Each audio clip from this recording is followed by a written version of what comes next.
সৰ্বাকৰ্ষণৰ পৰা মুক্ত হোৱা। ওম শান্তি। আজিৰ মুৰলী 12 তাৰিখ 3 মাৰ্চ 2024। বাবাই কৈছে, মৰমৰ সন্তানসকল, গভীৰ শান্তিত যোৱাৰ অভ্যাস কৰা।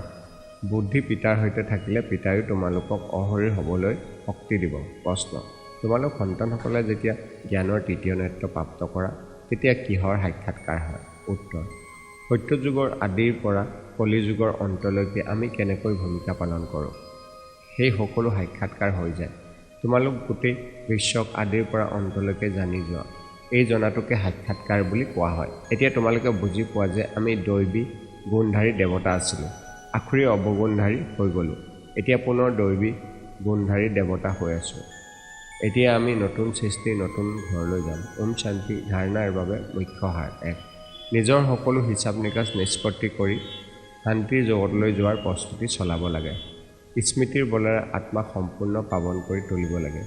2. জ্ঞান সাগৰ জ্ঞানক স্বৰূপত আনিব লাগে। বিচাৰ সাগৰ মন্থন কৰি নিজৰ সিদ্ধান্ত নিজেই ল'ব লাগে। জীৱন মুক্তিৰ শ্ৰেষ্ঠ পথ পাবলৈ দৈবী গুণ ধাৰণ কৰিব লাগে।